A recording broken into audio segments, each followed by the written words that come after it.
1857 کی جنگ آزادی ہوئی، ہمارے بڑے بڑے علماء حضرت فضل خیر آبادی رحمۃ اللہ تعالیٰ علیہ، مولانا کفایت علی کافی، دوبارہ ایک مرتبہ ان علماء کو جیلوں کے اندر ڈالا گیا، تکلیفوں کے اندر ان کو سولیوں پر چڑھایا گیا۔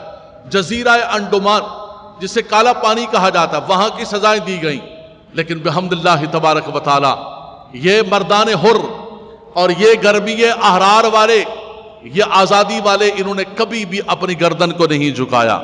جس طرح شیخ مجدد کی گردن جو ہے وہ جہانگیر کے آگے نہیں جھکی تھی، ان کی گردن بھی اس انگریز کے آگے نہیں جھکی، سولیوں پر پھانسیوں پر چڑھا دیا، زمینیں چھین لی۔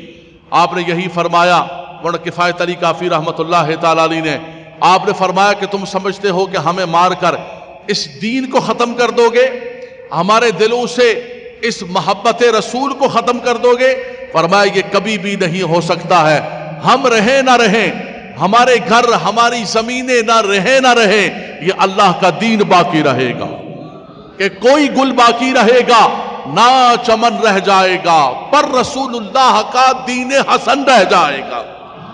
یہ دین باقی رہے گا، رسول اللہ کا نام باقی رہے گا، یہ پرچم اسی طرح بلند و بالا رہے گا۔ انگریز 1857 کے اندر جب مسلمانوں پر ظلم کیے تو پھر اس کو سکھایا گیا کہ یہ مسلمانوں پر تم قبضہ نہیں کر سکتے ہو، مسلمانوں کو تقسیم کرو، ڈیوائیڈ اینڈ رول، اور مسلمانوں کے اندر سے یہ جو گرمی احرار ہے، یہ جو روح محمد ہے، یہ جو اس کے اندر کرنٹ ہے، اس کو نکال دو۔ ایک مسلمان بنا دو، وہ نماز بھی پڑھے، تسبیح بھی کرے، حج بھی کرے، عمرہ بھی کرے، زکوٰۃ بھی دے، چلہ بھی دے، لیکن اللہ رسول کی محبت کو، تعظیم کو، تقدیس کو ان کے دلوں سے نکال دو۔ وہ ایک نام کا مسلمان رہ جائے، وہ ایک پتلا اور ایک کٹ پتلی مسلمان رہ جائے، کوئی اللہ رسول کو گالی دے، دین کو گالی دے، قرآن کو گالی دے، دین پر حرف آئے۔ یہ جس زمانے کے اندر مجدد الفسانی جیسے لوگ پیدا ہوئے، شاہ ولی اللہ جیسے لوگ پیدا ہوئے، شاہ عبدالحق محدث دہلوی جیسے لوگ پیدا ہوئے، فضل خیر آبادی رحمۃ اللہ تعالیٰ علیہ، مولانا کفایت علی کافی، یہ لوگ اب پیدا نہ ہو، ایسا کر دیا جائے۔ کہا کیا کیا جائے کہ وہ فاق کش موت سے، اقبال بتاتے، اقبال کہتے آؤ میں بتاؤں کہ انگریز نے کیا پلان تیار کیا۔ انگریز نے کہا کہ اگر ان پر قابو پانا چاہتے ہو تو وہ فاق کش کہ موت سے ڈرتا نہیں ذرا۔ کہا تم نے چڑھا لی پھانسیاں، سب کچھ کر لیا، نہیں ڈرے، جانے دے دی؟ بولا یہ نہیں ڈرتے، اس سے نہیں ڈرتے۔ وہ فاق کش کے موت سے ڈرتا نہیں ذرا، روح محمد اس کے بدن سے نکال۔ کہا کہ اگر تم یہ چاہتے ہو کہ کامیاب ہو تو موت سے کچھ بھی نہیں ہوگا، روح محمد ان کے، وہ فاق کش کے موت سے ڈرتا نہیں ذرا، روح محمد اس کے بدن سے نکال دو۔ فکر عرب کو دے کر فرنگی تخیلات، اسلام کو حجاز و یمن سے نکال دو۔ افغانیوں کی غیرت ایمان کا ہے یہ علاج کہ ملا کو ان کے کوہ و دمن سے نکال دو۔ کہا اگر افغانیوں پر قابو پانا چاہتے ہو، عرب پر قابو پانا چاہتے ہو، بر صغیر پر قابو پانا چاہتے ہو تو سنو، افغانی ان کا جو ملا ہے یہ ملا کے زیر اثر ہے، ہٹا دو ان کے ملا کو ان کے، اقبال کہتے ہیں، مفکر ملت کہتے ہیں ملا کو ان کے، افغانیوں کی غیرت ایمان کا ہے یہ علاج کہ ملا کو ان کے کوہ و دمن سے نکال دو۔ اور یہ جو عرب ہے، فکر عرب کو دے کر فرنگی تخیلات، عرب پر حملہ کیا، عرب تو غیرت کا مرکز و محور تھے، لیکن ان عرب کو سب سے پہلے تباہ و برباد کیا اور ان کو فرنگی تخیلات دے کر اسلام کو حجاز و یمن سے نکال دو۔ اور فرمایا کہ وہ فاق کش کے موت سے ڈرتا نہیں ذرا، روح محمد اس کے بدن سے نکال دو۔ وہ روح محمد کیا ہے؟ وہ ہے اللہ اور اس کے رسول کی تعظیم، محبت۔ میں نے ذکر کیا آج سے 2 جمعے پہلے کہ پھر ایسی کتابیں لکھائی گئی، ایسے قرآن کے تراجم کیے گئے کہ جس کے اندر اللہ تبارک و تعالیٰ کی بے ادبی کی گئی، اللہ کے رسول کی بے ادبی کی گئی۔ قرآن کے ترجمے کرتے ہوئے یہاں تک کہا گیا کہ اللہ دھوکہ دیتا ہے، اللہ چال چلتا ہے، اللہ مکر کرتا ہے، اللہ فریب کرتا ہے، اللہ بھی جھوٹ بول سکتا ہے، نعوذ باللہ من ذالک۔ ہمارا مالک و مولا ان تمام عیوب و نقائص سے پاک ہے، تمہارا کوئی خدا ہوگا، لیکن کچھ بھی نہیں ہوا، فرقوں کے اندر بٹ گئے۔ میں نے اس جمعے کو مثال دی تھی کہ کسی کو مکار کہا جائے، دھوکے باز کہا جائے، وہ ناراض ہو جائے گا، لیکن یہی جب اللہ کے لیے لکھ دیا گیا تو کہا نہیں یہ مولویوں کے جھگڑے ہیں، یہ فرقے ہیں، یہ فلان ہیں، یہ تمکان ہیں. کیا ہوا کہ روح محمد اس کے بدن سے نکال دو. جب یہ حالات بن گئے تو رب تبارک و تعالیٰ نے پھر ایک مرتبہ امت پر کرم کیا. ان اللہ یبعث لہذہ الامۃ علی راس کل 100 سنۃ من یجدد لها دینہا. فرمایا جب بھی دین کے اندر خرابی پیدا ہوتی ہے، ہر صدی میں رب تبارک و تعالیٰ ایک مرد قلندر کو پیدا کرتا ہے، ایک ایسے مجدد کو پیدا کرتا ہے جو دین کی تجدید کرتا ہے. جب یہ وقت آ گیا تو رب تبارک و تعالیٰ نے امام احمد رضا کو بھیج دیا. امام احمد رضا خان علی رحمت الرحمن تشریف لائے اور آ کر انہوں نے بریلی کے اندر بیٹھے. بریلی کے اندر بیٹھ کر انہوں نے وہ کام کیا کہ جتنے آقا دو جہاں صلی اللہ تعالیٰ علیہ وسلم کی تقدیس و ناموس پر حملے، جتنے رب تبارک و تعالیٰ کی تقدیس و ناموس اور مقدسات پر حملے، آپ نے ان کا ڈٹ کے مقابلہ کیا. کل کے رضا ہے خنجرے خوخار برق بار، آدا سے کہہ دو خیر منائے نشر کریں. وہ اعلیٰ حضرت کی تلوار نے ان تمام ظالموں اور دل سے محبت رسول کے نکالنے والوں کا کلا کما کر دیا. آج سب تباہ و برباد ہو گئے، سب غرق ہو گئے، لیکن میرے امام احمد رضا کا نام زندہ ہے. آپ کو گزرے ہوئے 104 سال، ایک صدی پوری گزر گئی ہے. یہاں تو یہ ہوتا ہے کہ ہمیں اپنے دادا، بہت سارے تو ایسے ہیں کہ والد کا مزار ہی تھوڑے سال گزر جائیں تو باما کی قبر کا پتہ نہیں. دادا پردادا صدی پرانے بزرگوں کی کدھر قبریں ہیں، بھائی کیا پتہ کدھر قبریں کدھر قبریں نہیں.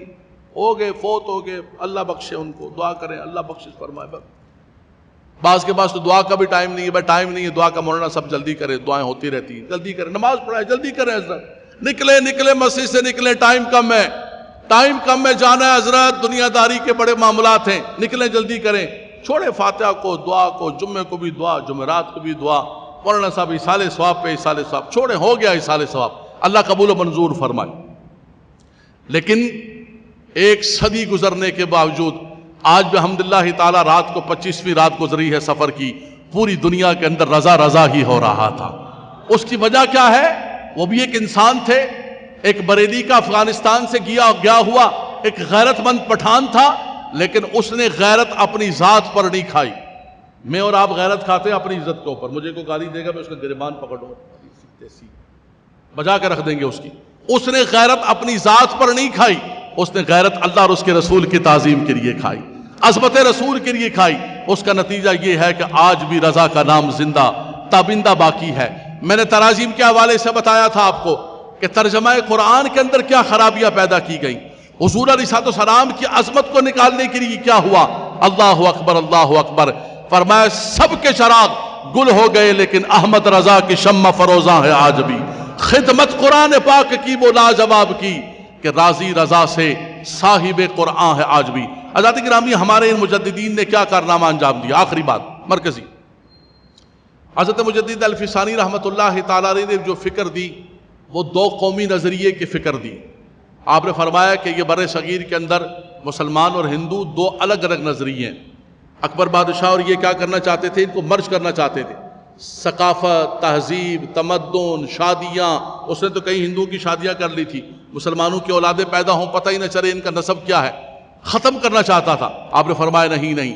حضرت مجدد الفسانی رحمت اللہ تعالیٰ نے پھر اس کے بعد 1857 کی جب جنگ آزادی ہوئی، ریشمی رومال کی تحریک چلی، ترک موالات کی تحریک چلی، جتنی بھی تحریکیں چلی، نعرہ کیا لگایا گیا کہ ہندو مسلم بھائی بھائی، ہندو مسلم بھائی بھائی. اعلیٰ حضرت امام اہل سنت نے فرمایا کہ کوئی ہندو مسلم بھائی بھائی نہیں، کسی صورت کے اندر بھائی نہیں. یہ کیسے ہو سکتا ہے؟ کیا نعرہ لگا رہے ہو؟ بولا نہیں. سب گاندھی کی آندھی کے اندر بہ گئے. گاندھی کو لا کر اپنے ممبروں پر بٹھا دیا. کہا کہ کوئی نبی ہوتا تو نعوذ باللہ من ذالک گاندھی صاحب ہوتے، اور انہوں نے بڑی تعریفیں کرنی شروع کر. آپ نے فرمایا نہیں، ہندو مسلم بھائی بھائی نہیں ہیں. مسلمانوں کی الگ تہذیب ہے، تمدن ہے، کلمہ ہے، رہن ہے، سہن ہے، ثقافت ہے، تمدن ہے، معیشت ہے، معاش ہے، سب کچھ الگ ہے، اور ہندو کا الگ ہے. کیسی بات کر رہے ہو؟ تو مجدد الفسانی سے لے کر اعلیٰ حضرت سے لے کر شاہ عبد الحق محدث دہلوی سے لے کر تمام بزرگوں نے یہی فکر دی کہ مسلمان اور ہندو یہ دو الگ الگ نظریات اور فکر اور تہذیب کا نام ہے. اور بچوں کو سمجھانے کے لیے کہہ رہا ہوں کہ اسی کو کہا جاتا ہے دو قومی نظریہ. اور یہی فکر آ کر پھر علامہ اقبال نے آگے بڑھایا اس فکر کو، اور الحمدللہ رب العالمین ہمیں یہ پاکستان ملا۔ آج کا ہمارا بچہ ایک بات کہتا ہے، اور کہتا ہے کہ پاکستان بننے سے ہمیں کیا ملا؟ صحیح کہتے ہیں آپ، بالکل پاکستان بننے سے ہمیں کیا ملا ہے؟ کچھ بھی نہیں ملا پاکستان بننے سے۔ اگر یہ کہا جائے، یہ ہمارے قبلہ شاہ صاحب بیٹھے ہوئے ہیں یو پی کے، اگر یہ کہا جائے کہ ہم نمازیں پڑھتے ہیں، ہم حج کرتے ہیں، ہم زکوٰۃ کرتے ہیں، مسجدیں بنی ہوئی ہیں، تو اس سے بڑی بڑی مسجدیں ہندوستان کے اندر آج بھی ہیں، اس سے زیادہ نمازیں، ہم سے اچھے نمازی ہوں گے ہندوستان کے مسلمان۔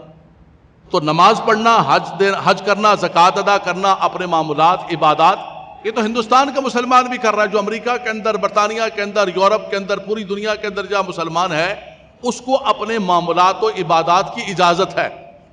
یہ بات نہیں، اصل بات یہ کہ یہ پاکستان کو حاصل کیا گیا تھا اس مقصد عظیم کے تحت کہ پاکستان کے اندر اللہ اور اس کے رسول کا نظام لایا جائے، قانون الہی، نظام مصطفیٰ کو نافذ کیا جائے۔ لیکن آج 75 سال گزرنے کے باوجود پاکستان کے اندر کیا ہوا؟ اللہ اکبر، اللہ اکبر۔ پاکستان کی بنیادوں ہی سے وہ لوگ، قائد اعظم کی وفات کے بعد، لیاقت علی خان کے قتل کے بعد، وہ لوگ آ کر قابض ہو گئے، اور ان لوگوں نے آ کر پاکستان پر قبضہ کر لیا جو پاکستان کے دشمن تھے، اسلام کے دشمن تھے، جو حقیقت کے اندر میر جعفر اور میر صادق، ان کی اولادیں آ کر، سکندر مرزا کون تھا؟ سکندر مرزا ان کی اولادیں ہیں جو میر جعفر اور میر صادق بنتے رہے، جنہوں نے انگریزوں کے ساتھ مل کر مسلمانوں پر ظلم کیے۔ آپ ہسٹری اٹھا کر دیکھ لیں۔ ہم تو چلو مولوی، آپ کہیں جی مولوی یہ بات کر رہا ہے، ایک نیوٹرل قسم کے رائٹر نے بھی لکھا، پاکستان کے ان 22 خاندانوں پر ابھی چھوڑ دن پہلے جو ہے کالم لکھا، بڑا شور شرابہ مچا ہوا تھا اس کے اوپر، کہ پاکستان کے اندر 22 خاندان وہی قابض ہیں، وہی اسمبلیوں میں ہیں، وہی وڈیرے ہیں، انہی کو انگریزوں نے زمینیں الاٹ کی گئی ہیں، انہی کو انگریزوں نے بڑے بڑے ٹائٹل اور بڑے بڑے جو ہے وہ نام دیے گئے ہیں جو انگریزوں کے غلام اور انگریزوں کے وفادار تھے، انہی کو انگریز جو ہے یہاں پر مسلط کر کے